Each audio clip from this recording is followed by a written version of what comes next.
नमस्ते। हमारे चरकवचन सत्र की शुरुआत हम प्रार्थना से करेंगे। ओम सहनावतु सहनौ भुनक्तु सह वीर्यं करवावहै तेजस्विनावधीतमस्तु मा विद्विषावहै। ओम शांति शांति शांति। दीर्घम् आयु यशस्वास्थ्यं त्रिवर्गं चापि पुष्कलम् सिद्धिं चानुत्तमालोके प्राप्नोति विधिना पठन्।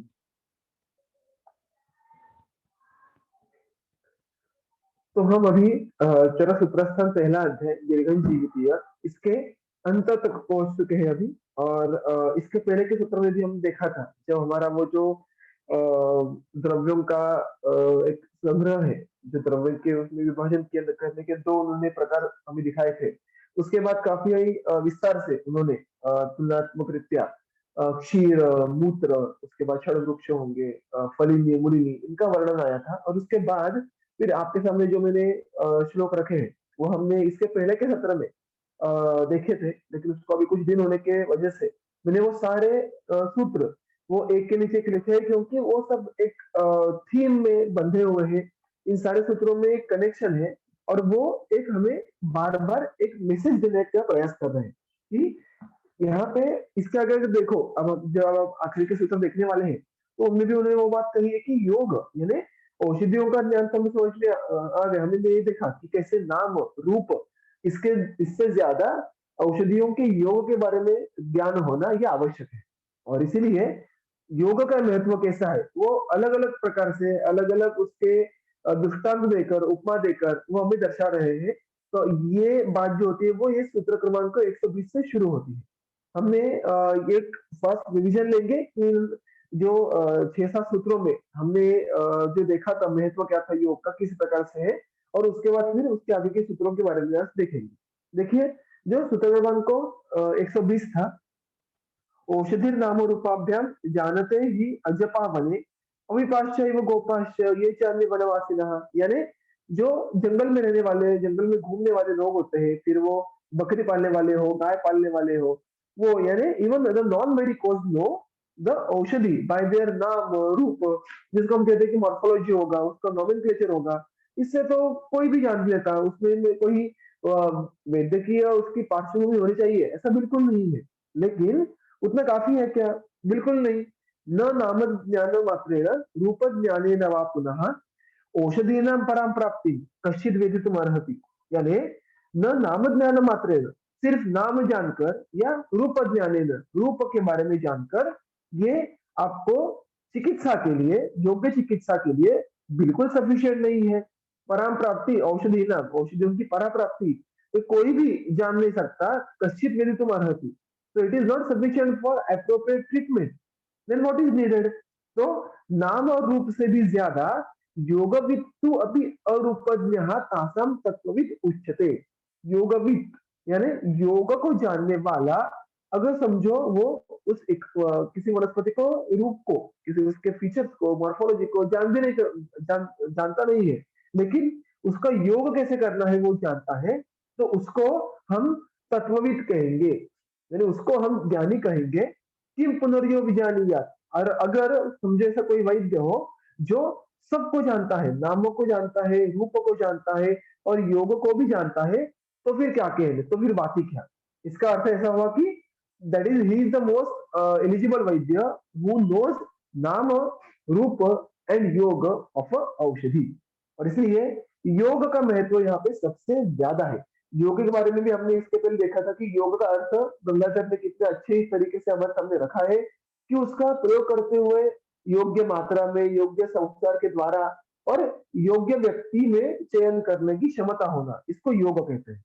तो इसके आगे बारे में उसका वो एलेबोरेशन करते हैं, क्या कहते हैं देखो, योगम आसाम तो योग विद्यात देश कालोपादितम पुरुषम पुरुषम वीक्ष सज्ञेयो भिषग उत्तम। तो उसको आप सर्वश्रेष्ठ भिषक कहो जो योग की योजना करते समय देश काल इन दोनों के बारे में सोचता है, और उसके साथ साथ पुरुषम पुरुषम वीक्ष यानी हर एक पुरुष को अलग अलग प्रकार से परीक्षण करके हमने देखा था कि मुख्यत्वे कैसे उन्होंने उदाहरण मात्र उदाहरण के तौर पर चरक विमर्शन 8वें अध्याय के बहुत सारे मुद्दों को टीका में उपस्थित किया था कि प्रकृति होगा, उसके बाद सार, संवर्ण एंड सो ऑन। तो जो भी एखाद रुग्ण के या पुरुष के परीक्ष भाव है, उस परीक्ष भावों को देखकर फिर उसके बाद हमें उस औषधि का उस रुग्ण में चयन करना है। तो पुरुषम पुरुषम वीक्ष यानी हर एक बार हमें हर एक रुग्ण को इंडिपेंडेंटली देखना होगा, परीक्षण करना होगा और उसके बाद ही हमें औषधि की योजना करनी होगी। इसको हम योग कहेंगे। वीक्ष, वी अधिक ईक्ष, हम देखा था कि वी यानी विशेषतः, ईक्ष यानी देखना। तो विशेष रूप से हर एक रुग्ण को अलग अलग देखना ये हमारा कर्तव्य है। उसके बाद ही योग ये सही प्रकार से हो पाएगा। और इसीलिए आजकल जो एम्पिरिकली दवाई दे देते हैं या एक व्याधि के लिए कोई फॉर्मूला निकालना है या वो उसको सो कॉल्ड व्याधि प्रत्यनिकत्व कहना है और इर्रेस्पेक्टिव ऑफ व्यक्ति सबको वो लेने के लिए कहना है, ये बात कितनी अशास्त्रीय है ये आपको पहले अध्याय की सूत्र से समझ में आ जाएगी कि इस लक्षण समुच्चय के लिए ये औषधि ले लो। लेकिन वो रुग्ण कैसा है, उस पुरुष का परीक्षण किया क्या, देश काले के बारे में सोचा क्या वही कल्प वही योग ये आपको हिमालय में भी उपयोगी पड़ेगा वैसे प्रकार से और आपको केरल में भी उपयोगी होगा वैसे प्रकार से, ऐसा नहीं हो सकता। ऐसा स्पष्ट रूप से इस सूत्र में वो कह रहे हैं हमें। तो अगर आपको सही मायने में द्विजग उत्तम बनना है तो आपको योग के समय देश काल और पुरुष परीक्षा इनके बारे में हर समय सोचना पड़ेगा। यही ग्रंथ का वचन है, ग्रंथ का निर्देश है। ठीक है, उन्होंने आगे के लेसन उसको फिर एक बार हाईलाइट किया है एक बहुत ही महत्वपूर्ण दृष्टांत देकर सूत्र क्रमांक 124 में, यथा विषम यथा शस्त्रम यथा अशनिर सॉरी यथा अग्निर अशनिर यथा तथौषधम अविज्ञातम विज्ञातम अमृतम यथा, कि जैसे विष है, शस्त्र है, अग्नि है या अशनि है, अशनि मतलब हमने देखा था कि मेटेरियल या उल्का कहते हैं इसको, कि ये सब ये सारे कैसे वस्तुएं, ये वस्तुएं क्षण भर में व्यक्ति को मृत्यु ला सकती है, तो मारक है कि नहीं। वैसे ही तथा औषधम अविज्ञातम, वैसे ही ऊपर दिए गए मुद्दों के द्वारा अगर औषधियों का ज्ञान ना हो तो वो भी मारक हो सकता है। तो औषधियों ये मारक होगी या ना होगी ये उनके गुण कर्म पे निर्धारित नहीं होता, तो उनके योग पे निर्धारित होता है। और उनका योग करने वाला कौन होता है, वैद्य होता है। तो ultimately it is up to vaidya to decide कि वो औषधियां मारक होगी या तारक होगी। और इसलिए अविज्ञातम औषधम, अविज्ञातम मतलब उसका ज्ञान किए बिना जो औषध होगी उसका प्रयोग किया तो वो मारक होने वाली है। और विज्ञातम अमृतम यथा, अगर औषधियों का सम्यक ज्ञान होने के बाद उनका उपयोग किया गया तो वो अमृत जैसे सिद्ध हो जाएगी। अमृत यानी क्या, एक तो उसका जीवन ये दीर्घ हो जाएगा, उसकी धातु सम्य प्राप्ति उसको होगी और उसका अगर कोई व्याधि हो वो भी दूर हो जाएगा। ये सारे एस्पेक्ट इसमें उन्होंने अमृत इस दृष्टांत में इंक्लूड किए हैं। और इसीलिए again in the same track आगे का सूत्र आता है, औषधम ही अनभिज्ञातम नाम रूप गुणैः त्रिभिः विज्ञातम चापि दुर्युक्तम अनर्थाय उपपद्यते, कि औषध कितना भी अच्छा हो, हमने अभी तक इसे अध्याय में देखे मुलिनी फलिनी मूत्र दुग्ध क्षण वृक्ष, औषधियों के अलग अलग गुण है, उनके गुण के द्वारा निर्धारित कर्म है, उनके प्रभाव है, प्रभाव के द्वारा जो हमें समझ में आते हैं वैसे उनके गामित्व है।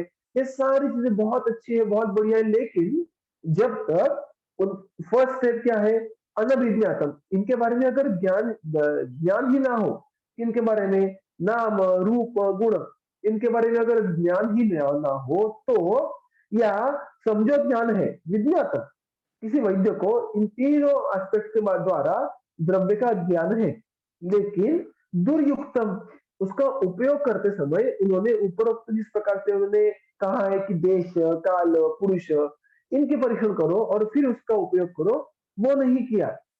उसके वजह से दुर्योग यानी गलत प्रकार का योग हुआ। तो क्या होने वाला है, वो औषधि जो ऑन पेपर बहुत ही गुणवान है, बहुत ही अच्छे कर्म करने वाली है, वो भी अनर्थाय उपपद्यते, उससे रुग्ण के शरीर में अनर्थ ही होगा, यानी धातु वैषम्य बढ़ेगा और अलग अलग व्यापक होने की संभावना बढ़ जाएगी।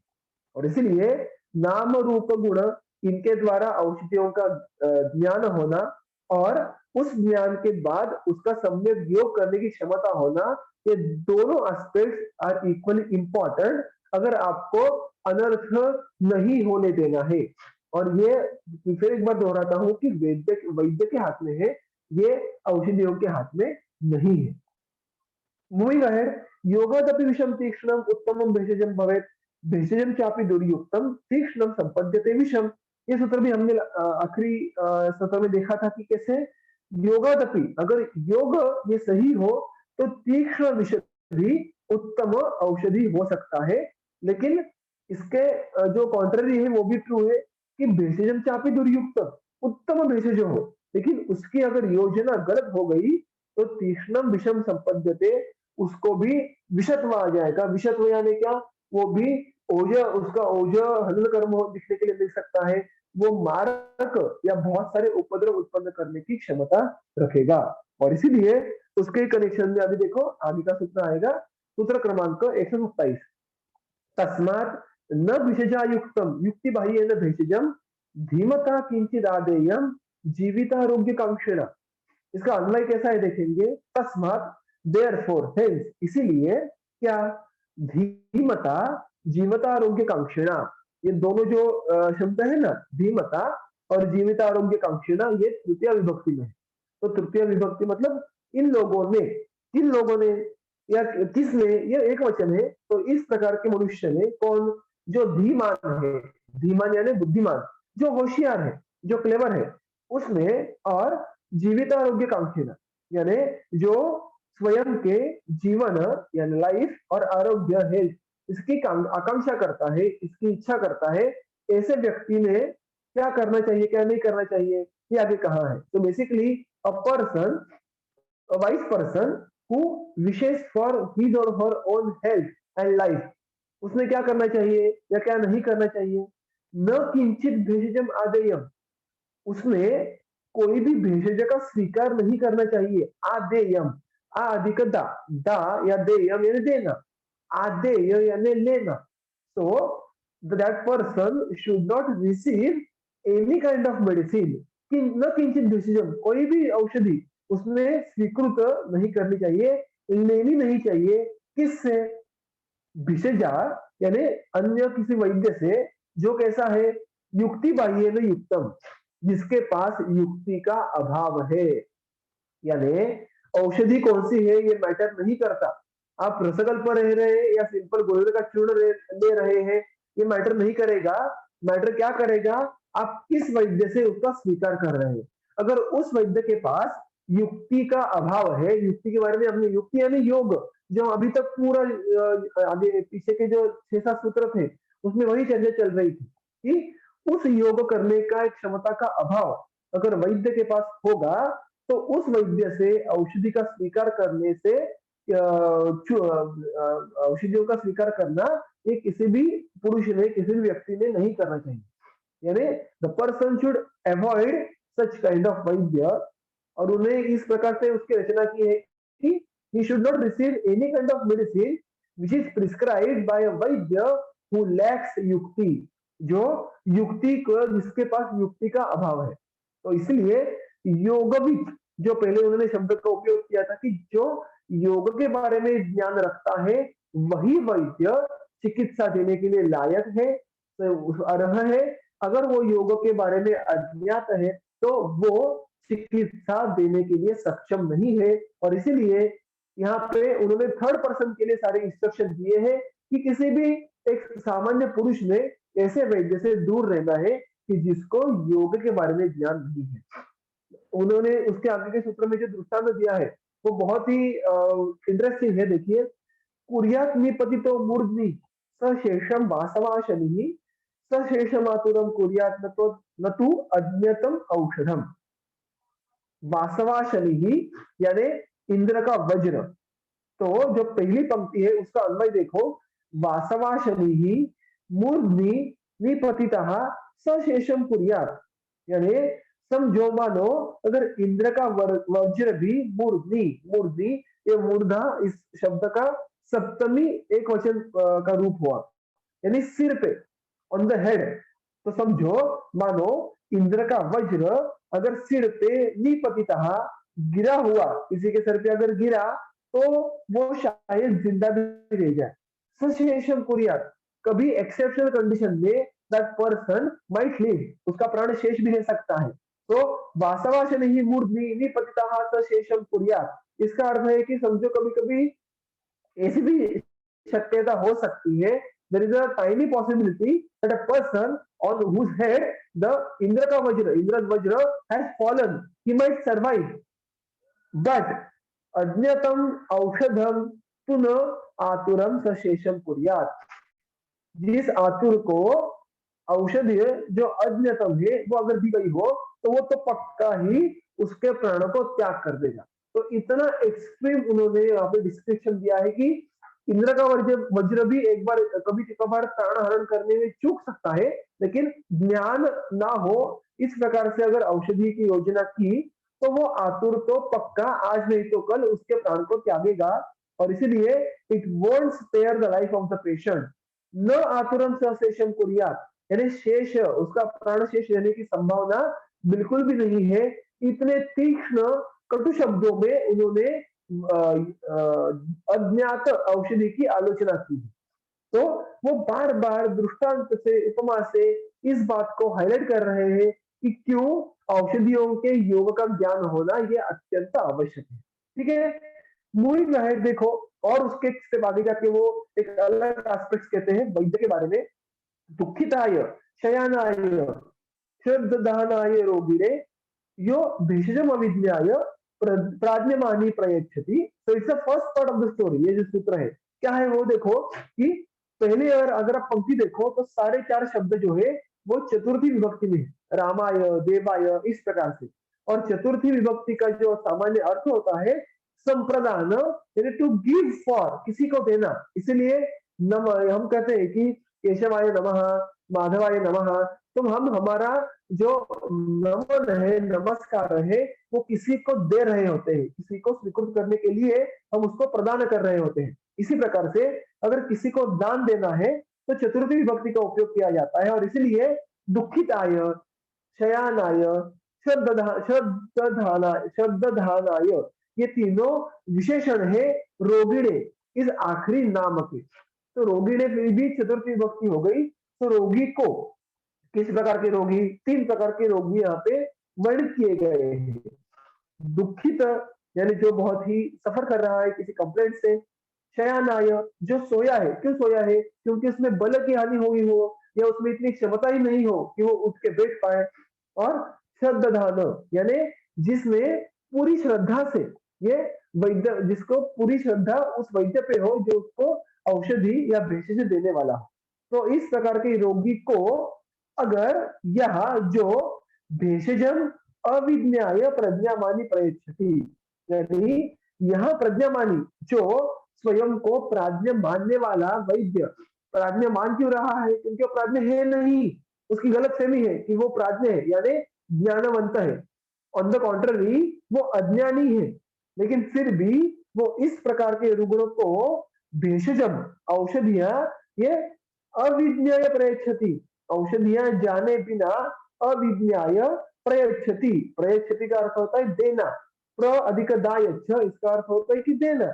यानी रुग्ण ये एकदम आर्त है, दुखित है, वो सोया हुआ है बिस्तर पे, वो उठने की भी क्षमता नहीं रखता, लेकिन वो पूरे श्रद्धा से जो भी उसके पास वैद्य आएगा, जो भी चिकित्सक आएगा, उसकी बात सुन के वो सारा करने के लिए तैयार है। ऐसे रुग्ण को अगर ऐसे वैद्य ने अगर औषध दिया, किस प्रकार से वैद्य ने, जो प्रज्ञामानी, जो ऐसा सोचता है कि उसको सब कुछ पता है, लेकिन असल में उसको औषधियों के बारे में जो ज्ञान होना चाहिए वो बिल्कुल ही नहीं है। और लेकिन फिर भी उस वैद्य ने इस बात को छुपाकर या इस बात को पीछे रखकर चिकित्सा प्रयोग किया। तो क्या होता है, गंगाधर ने इस प्रकार के व्यवहार को स्पष्ट शब्दों में विश्वासघात कहा है कि खुद के ईगो की वजह से या खुद के गलत फहमी की वजह से ये जो वैद्य व्यवहार कर रहा है ये रुग्ण का विश्वासघात है। ये क्या होता है, इस वैद्य को किस प्रकार देखते हैं ग्रंथकार, वो कहते हैं ग्रंथकार त्यक्त धर्मस्य पापस्य मृत्युभूतस्य दुर्मतेः नरः नरकपाती स्यात् तस्य संभाषणादपि। यानी नरः, मैं पहले दूसरी पंक्ति को क्या आगे रखता हूं, देखो। नरः नरकपाती स्यात् तस्य संभाषणादपि। तस्य यानी उस वैद्य के साथ, उस प्रकार के चिकित्सक के साथ संभाषणादपि। अगर मानो किसी व्यक्ति ने बात भी कर ली, तो जिसने बात की वो नर, वो व्यक्ति नरकपाती स्यात्, यानी इस प्रकार के वैद्य के साथ बात करने के बाद वो जिसने बात की वो व्यक्ति नरक में जाने के नरक में जाने के जितना उसने पाप किया ऐसा मानो वो हो जाता है, नरक पाती से, यानी उसका नरक में गिरना तय हो जाता है। इसका अर्थ क्या है कि इस प्रकार के वैद्य के साथ सिर्फ बात करने के बाद भी आपको पाप लग सकता है। तो समझो कि वो वैद्य वो कितना पापी होगा। और उस वैद्य के उन्होंने जो विशेषणों का उपयोग किया है पहले पंक्ति में, वो किस प्रकार का है, देखो कि वो वैद्य त्यक्त धर्मस्य। सारे शब्द जो पहले पंक्ति में है वो षष्ठी विभक्ति में है, जो इस तस्य यानी वैद्यस्य इसके विशेषण है। त्यक्त धर्मस्य, धर्म यानी धर्म का अर्थ यहाँ पे हमारे तंत्र में तो कभी भी रिलीजन इस अर्थ से नहीं किया है। धर्म यानी जो धारण धर्म, यानी जो समाज का धारण करता है, सही क्या है गलत क्या है समाज के लिए, अच्छा क्या है बुरा क्या है, इसकी समझ जिसमें है, ऐसा जो व्यक्ति होगा उसको हम धार्मिक कहेंगे।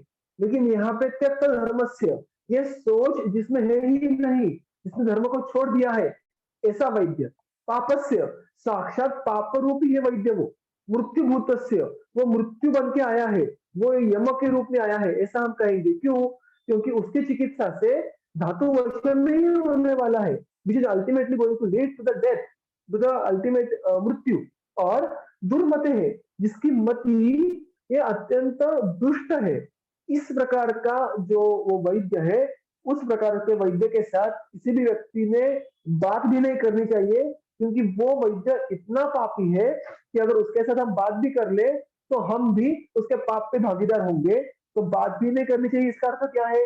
संभाषण अपी, उसके साथ बात भी नहीं करनी है, तो उसके साथ बाकी व्यवहार करने की बात तो आती नहीं है। उसके साथ कुछ मतलब संपर्क रखना या उसके साथ कुछ व्यवहार करने के लिए बहुत दिन तक उसके कांटेक्ट में रहना, इस प्रकार की बातें तो निश्चित है ही। बात करना भी उससे ये अवॉइड करना यहाँ पे एक्सपेक्टेड है। तो इतनी स्ट्रिक्ट वार्निंग, इतनी कड़ी आलोचना यहाँ पे ग्रंथ ने इस प्रकार के वैद्य के बारे में की है। और उन्होंने मानो किसी थर्ड पर्सन को कहा है कि भाई इस प्रकार के वैद्य के साथ कोई भी इंटरेक्शन करना ये बिल्कुल गलत बात है, ऐसा अगर किया तो आप भी उस वैद्य के पाप के भागीदार हो जाओगे। तो देखो कितने स्ट्रिक्ट हमारे पास वैल्यूज और मॉरल्स ये हमारे सामने रखे हैं ग्रंथकार ने। और this gives a very clear understanding कि आपकी और हमारी मानसिकता कैसे होनी चाहिए जब हम किसी रुग्ण को ट्रीट करने के लिए जाएंगे। और अगर हमारे मन में ऐसे भाव नहीं होंगे, अगर हमारा ज्ञान इतना सुदृढ़ नहीं होगा कि हम उसको चिकित्सा कर पाए, तो हम चिकित्सा देने के लायक नहीं है। तो हमारे पास सोल्यूशन क्या है? तो हमें खुद को लायक बनाना होगा, और इसी के लिए इसके आगे का पूरा तंत्र चर्चा ने की है। तो अध्ययन करते जाना यही इसका सोल्यूशन है। चिकित्सा ना करना यह सोल्यूशन नहीं है। तो चिकित्सा करने के लिए सक्षम होना, अर्ह होना, और इतना अर्ह होना कि ये हमारा पाप ये हमारे सिर पे ना आ जाए, ये कोशिश हमें करनी है। ठीक है? तो इतना बहुत ही स्ट्रिक्ट वैल्यू सिस्टम ग्रंथकार हमारे सामने पहले ही अध्याय में रखते हैं। ठीक है? मूविंग अहेड देखो, वो स्टेप और आगे जाते हैं और कितना कितना इस एस्पेक्ट को वो महत्व देते हैं, ये आगे के दृष्टांत से आपको समझ में आ जाएगा।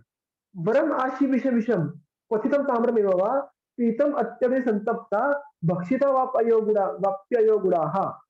मतलब किसी व्यक्ति ने अगर आशीविष, आशीविष इस पूरे शब्द का अर्थ होता है सर्प, और आशीविष का विष इसका अर्थ होता है कि सर्प का विष।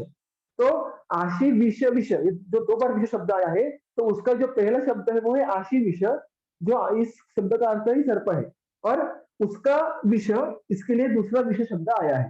तो सर्प का विष या क्वथितम ताम्रमेव वा, ताम्र का क्वाथ किया हुआ, क्योंकि अशुद्ध ताम्र का अगर क्वाथ करे यानी पानी उसमें उबाले तो वो भी विषवत हो जाता है, ऐसा वचन है।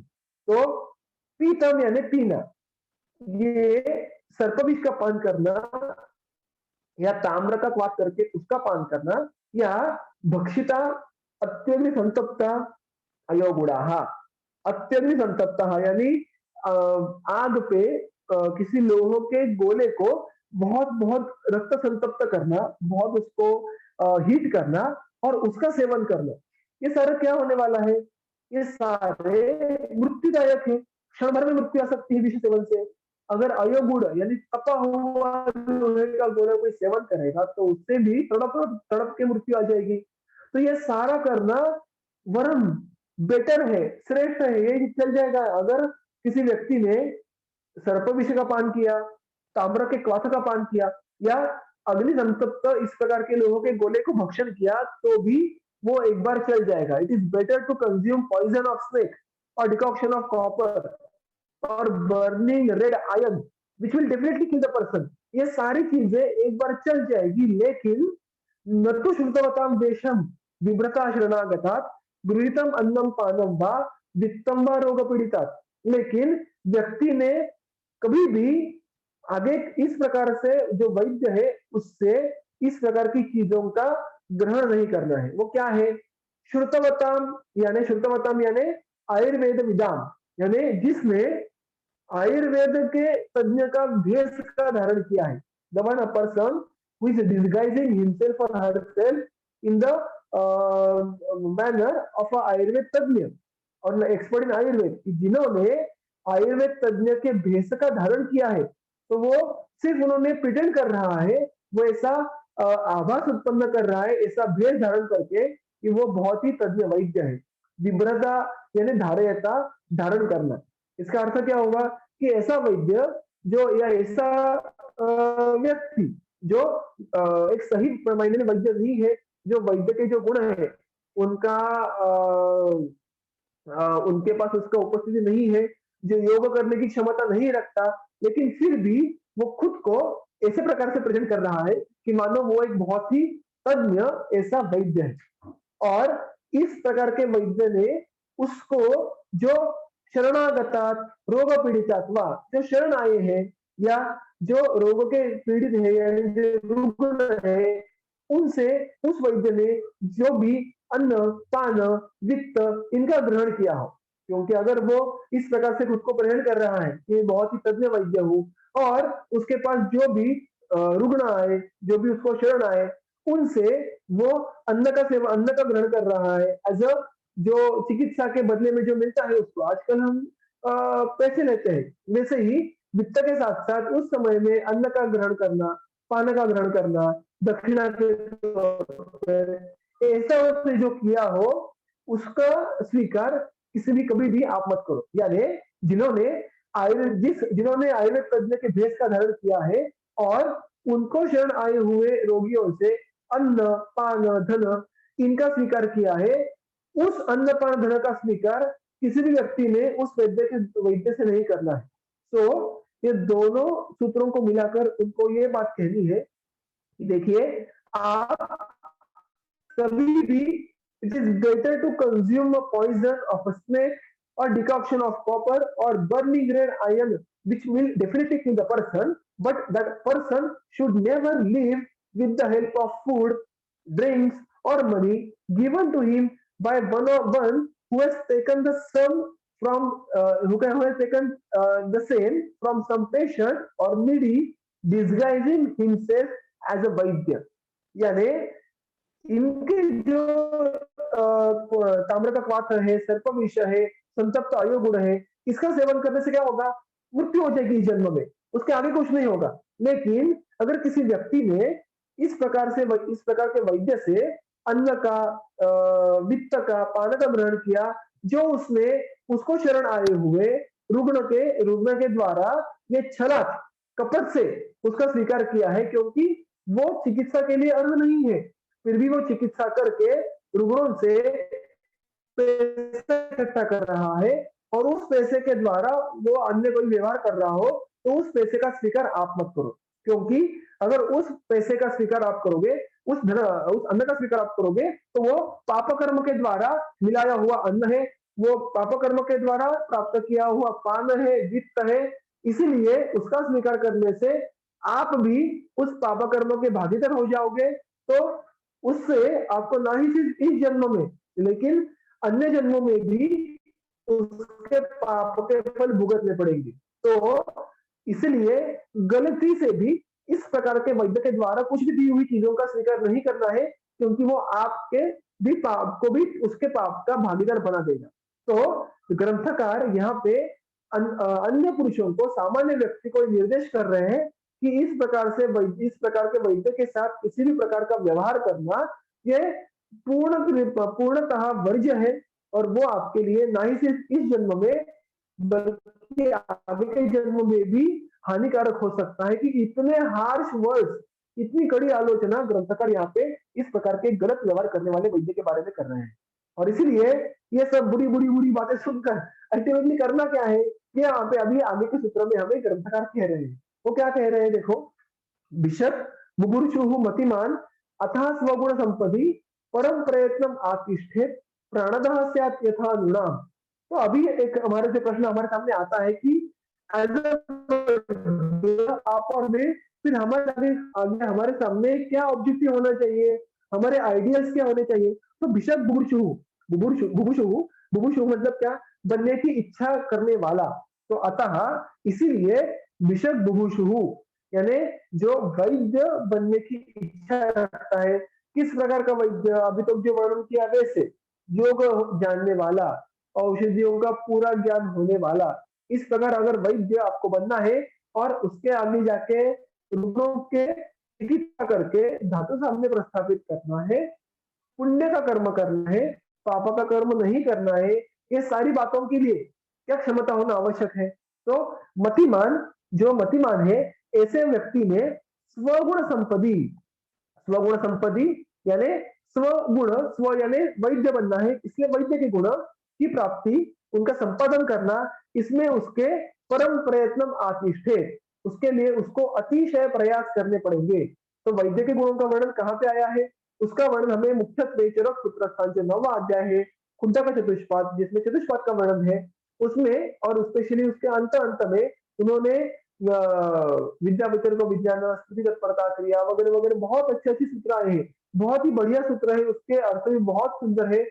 वो आप जरूर बाद में जाके देखना, यहाँ पे उसका विस्तार करना ये इस समय की पाबंदी की वजह से संभव नहीं होगा।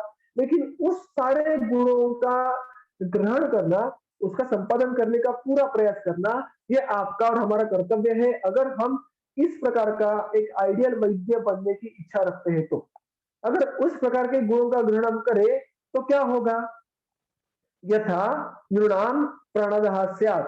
तो हम नृणाम प्राणदः स्यात्, उससे क्या होगा, जिससे वह मनुष्यों को प्राण देने वाला बन जाएगा। प्राणदः, हम अभी तक क्या देखा, अभी तक इस प्रकार के वैद्य की आलोचना की थी, क्योंकि वो रुग्ण का प्राण हरण कर सकता था, रुग्ण में धातु वैसे मिला सकता था। हमें एग्जैक्टली अपोजिट करना है कि हमें रुग्ण को प्राण देने हैं। रुग्ण का प्राण यानी रुग्ण का आयुष्य कैसे टिकेगा, अगर धातु साम्य होगा तो रुग्ण का आयुष्य टिकेगा। अगर शरीर, इंद्रिय, सत्व, आत्मा इतना इनका संयोग टिकेगा तो रुग्ण का प्राण टिकेगा।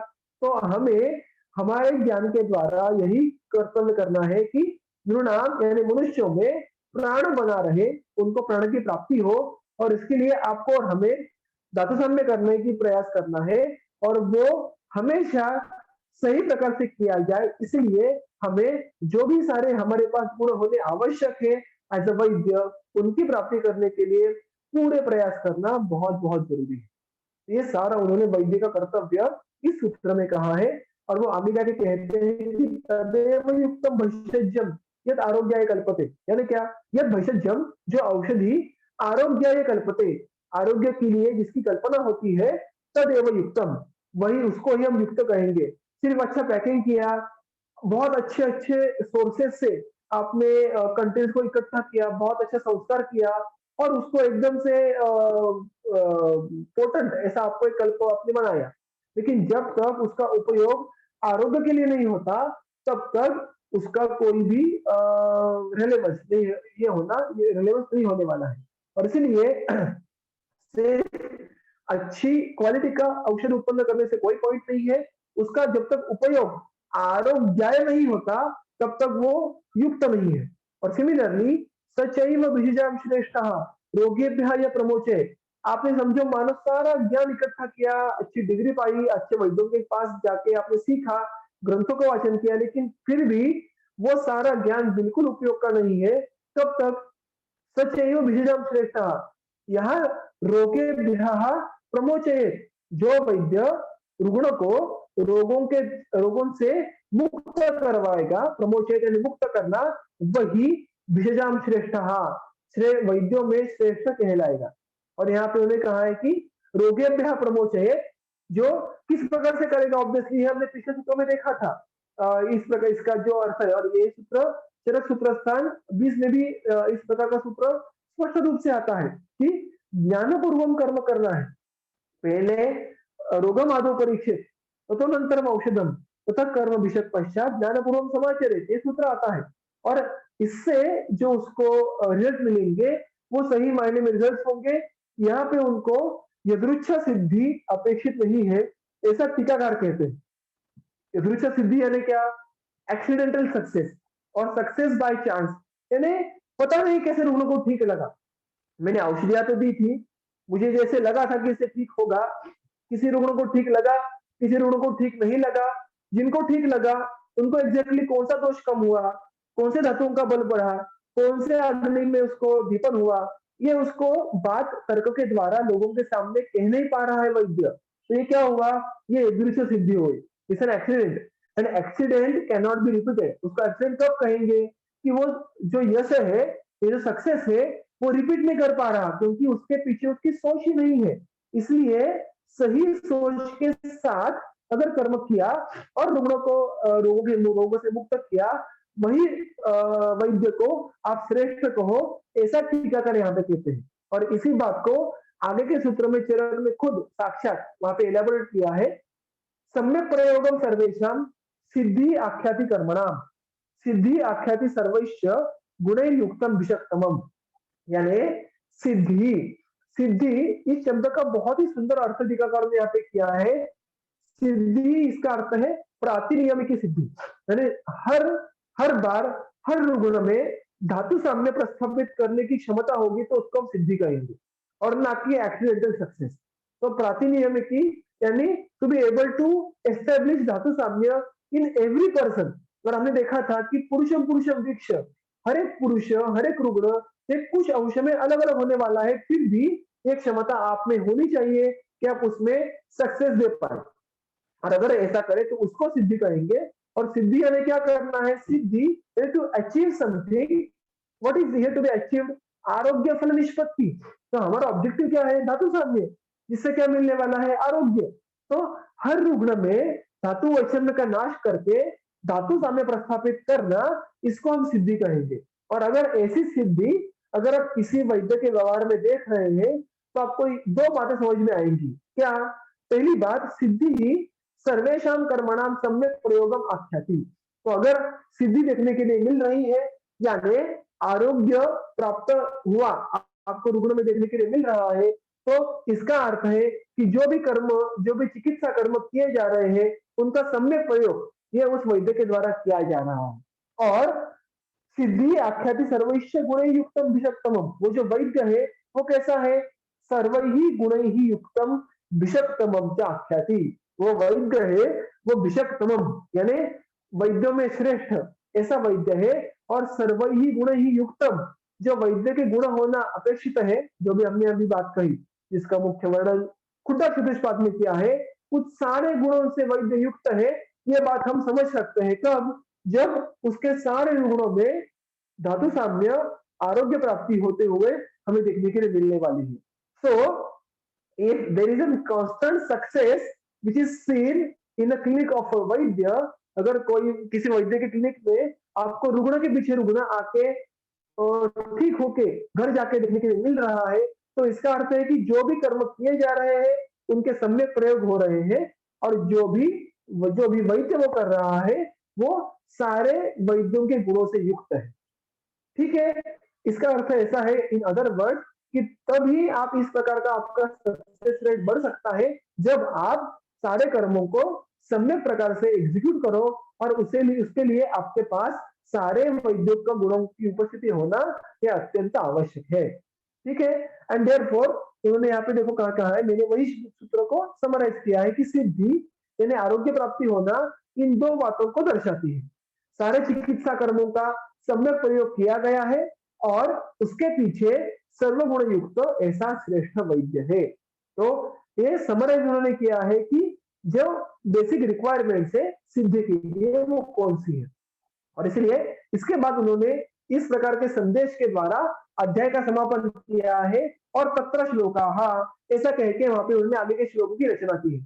तो तत्र श्लोका और दूसरा भवंती छात्र, ऐसे दो रचना अलग अलग हमें हमारे इस संहिता में देखने के लिए मिलती है।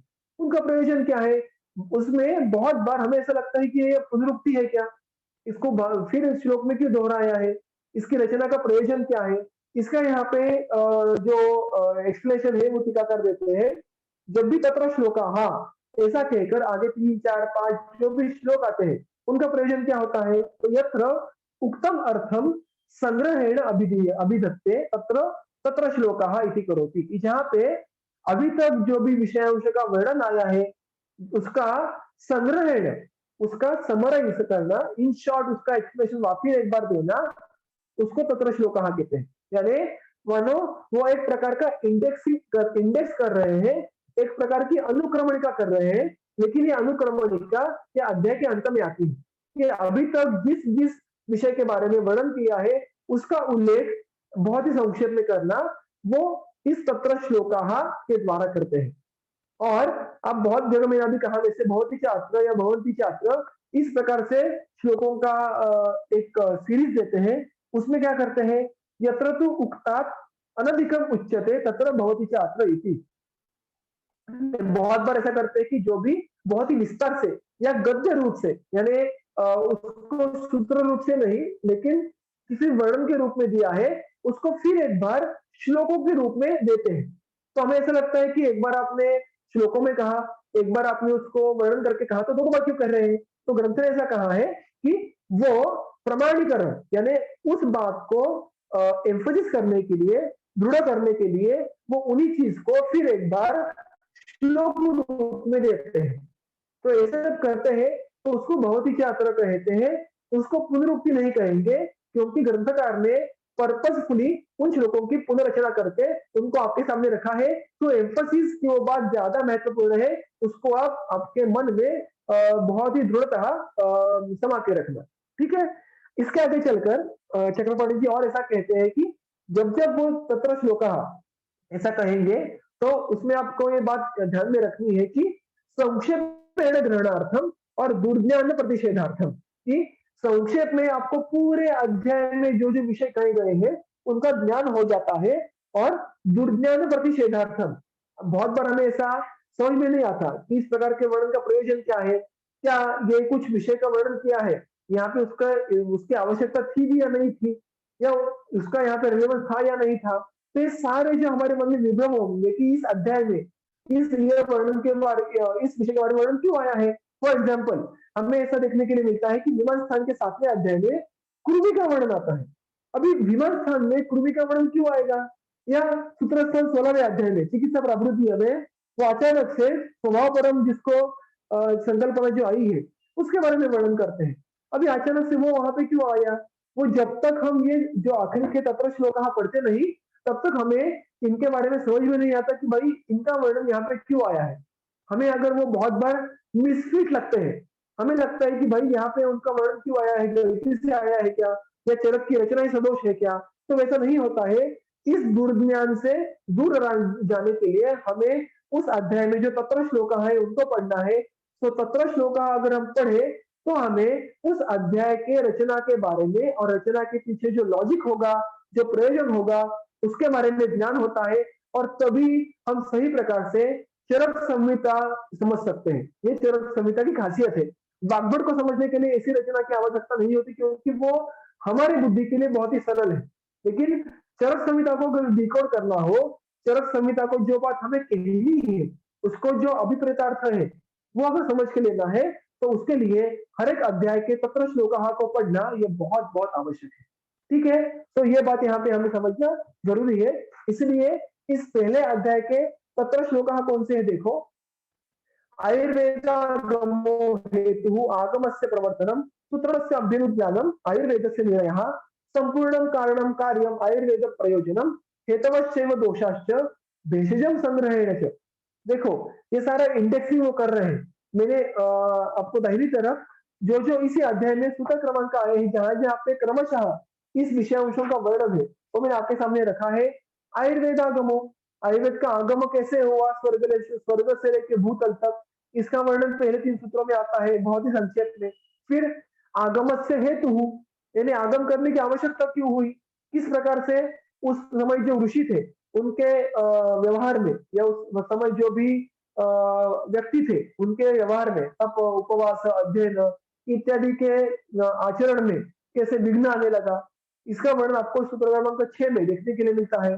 फिर उसके बाद आगम से प्रवर्तनम, कि उसका प्रवर्तन कैसे होगा, किस प्रकार से इंद्र से ब्रह्म से लेके इंद्र तक, और इंद्र के बाद फिर भूतल में जो महर्षि है उनसे भरद्वाज वहां पे गए इंद्र के पास। फिर उसके बाद पूरा सूत्र क्रमांक 29 तक किस प्रकार से अल्टीमेटली भरद्वाज मुनि ने आत्रेयादि मुनियों को उस प्रकार के आयुर्वेद की शिक्षा दी, ये सारा वर्णन ये आगमस्य प्रवर्तनम, यानी भूतल पे आयुर्वेद का प्रवर्तन कैसे हुआ, इसका वर्णन हमें देखने के लिए मिलता है। फिर सूत्रणस्य अभ्युज्ञानम, यानी किस प्रकार इस आयुर्वेद का सूत्रण दिया गया, सूत्रण यानी क्या, उसकी सही विषयांश में रचना की गई।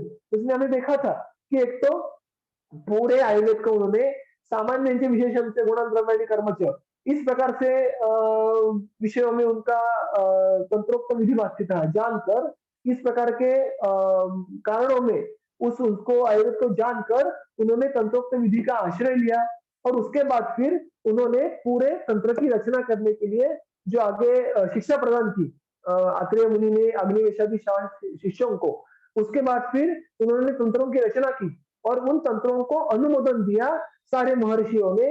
ये सारी बात आती है सूत्र क्रमांक 30 से लेकर 40 तक। फिर आयुर्वेद से निर्णय, आयुर्वेद का निर्णय यानी क्या, कि आयु यानी क्या, वेद यानी क्या, और आयुर्वेद यानी क्या, ये 3 परिभाषाएं हमें 3 सूत्रों में देखने के लिए मिली। सूत्र क्रमांक 41, 42, 43।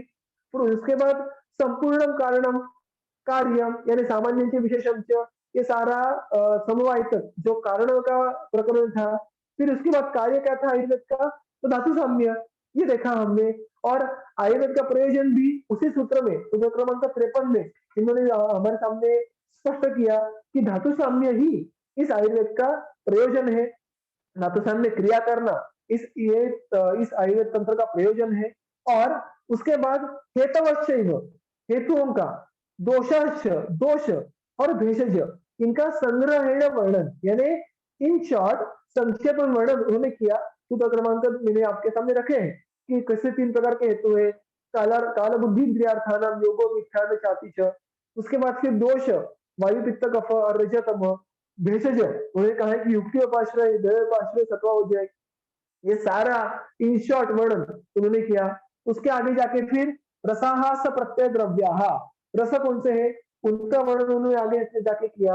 और फिर उसके सप्रत्यय द्रव्य, यानी रसों की अभिव्यक्ति होने के लिए उसके साथ साथ कौन से द्रव्य है, क्योंकि रस इंडिपेंडेंटली एग्जिस्ट नहीं कर सकते, तो रस और उसके साथ उसके प्रत्यय द्रव्य, यानी जिसके आश्रय से द्रव्य रहते हैं उसका वर्णन, जिसके आश्रय से रस रहते हैं उस प्रकार के द्रव्यों का वर्णन उन्होंने सूत्र क्रमांक 63 से लेके 66 तक किया। और त्रिविधा द्रव्य संग्रह, वो हमने देखा था। किंचित दोष प्रशमन, किंचित धातु प्रदूषण, वो एक प्रकार का डिवीजन था। और उसके साथ साथ तत्पुनः त्रिविधम प्रोक्तम जंगमोद्भिद पार्थवम, ये भी द्रव्यों का एक अलग वर्णन हम देखा था। और उसके बाद मुनिन्यश्च फलिन्यश्च स्नेहाश्च लवणानि च मूत्रम क्षीराणि वृक्षाश्च षडे क्षीर स्वगाश्रयः, ये सारे जो द्रव्यों के प्रभाव के द्वारा उन्होंने जो एक वर्णन करने का प्रयास किया था, वो सूत्र क्रमांक 68 से लेके 119 तक यहाँ पे उन्होंने किया था। कर्माणि च येषां सर्वेषां, इन सारा द्रव्यों का, कर्मों का वर्णन भी उन्होंने इन्हीं सूत्रों में किया हुआ हमने विस्तार से देखा था। और उसके बाद योगायोग गुणा गुणाः, योग यानी क्या, अयोग यानी क्या, यानी योग न करना यानी क्या होता है, गुण ये क्या होते हैं, अगुण यानी दोष कौन से होते हैं, द्रव्य के, वैद्य के, चिकित्सा के, व्यवहार के, ये सारी बातें जो हमने इसके पहले सत्र में और आज देखी। फिर वैद्यापवाद, वैद्यापवाद यानी अज्ञ वैद्य से निंदन, जो वैद्य ये अज्ञ है यानी ज्ञान में हीन है, उसकी निंदा कैसे की कई शब्दों में, वो बात देखी हमने। यत्रस्थाः सर्वे च विषयाम गुणाः, और विषयाम गुणाः यानी जो वैद्यों के गुण है, यत्रस्थाः कि जहां पे वो स्थित है, ऐसे सारे गुणों का वर्णन भी हमने सूत्र क्रमांक को 135 से लेके 137 तक हमने देखा। सर्वम एतत् समाख्यातम, ये सारा जो वर्णन है वो कहा गया है, उक्तम यानी समाख्यातम पूर्वाध्याय महर्षिणा, इस जो पहला जो अध्याय है देवयन जीवितीय, उसमें महर्षि द्वारा ये सारा वर्णन, ये सारा जो व्याख्यान है वो किया गया है। तो देखो किस प्रकार एक बहुत ही इन शॉर्ट इंडेक्सिंग हमें 17 श्लोक हमें देखने के लिए मिलता है। और इस प्रकार यहाँ पे पहले अध्याय का समापन किया गया है। इति अग्निवेश कृते तंत्रे चरक प्रति संस्कृते सूत्र स्थाने दीर्घ जीवितो नाम प्रथमोध्याय। तो बाकी तो हमें ये सारा शब्द ये बहुत ही स्पष्ट है। अग्निवेश कृते तंत्रे चरक प्रति संस्कृते सूत्र स्थाने, ये तीनों शब्द, सब चारों शब्द सप्तमी विभक्ति के हो गए, जिसका अर्थ होता है अधिकरण। यानी यहाँ पे इस जगह इस अग्निवेश कृत तंत्र में जिसका प्रतिसंस्करण ये चरक ने किया है, प्रतिसंस्कार का अर्थ टीकाकार देते हैं कि शब्दांतरेण तदर्थ कथनम, कि कुछ अंश उसके जो मूल तंत्र का ये उपलब्ध नहीं था, तो उस अंश उपलब्ध ना होने की वजह से उन्होंने चरक ने क्या किया कि खुद के शब्दों में लेकिन मूल अर्थ को ना बिगाड़े हुए वापिस तंत्र में उन नए श्लोकों की रचना की। तो श्लोक या शब्द ये शायद अग्निवेश के जैसे साक्षात ना हो, जैसे अग्निवेश की तंत्र की रचना की थी उससे शायद अलग शब्दों का चयन चरक ने किया हो, लेकिन उसमें अर्थ वही है, अर्थ अलग नहीं है। इस प्रकार के जो उसमें बदलाव करने की आवश्यकता होती है उसको प्रतिसंस्करण कहते हैं, जो चरक ने किया था। और इस प्रकार के इस अग्निवेश तंत्र में जिसका संस्करण चरक ने किया है, प्रतिसंस्करण, उसके सूत्र स्थान में जो ये पहला दीर्घ जीवितीय अध्याय है वो इति इति यानी यहाँ पे वो समाप्त हो गया। तो इस प्रकार से पहला अध्याय जो चरक संहिता का है वो यहाँ पे पूर्ण होता है। इसके बारे में अगर हमारे आज की विषयांश में या आज के विषयांश तक किसी किसी को कोई अगर शंका हो तो वो पूछ सकते हैं, अन्यथा आगे के सत्र में हम हमारा दूसरा अध्याय चरक संहिता सूत्र स्थान का वाचन शुरू करेंगे।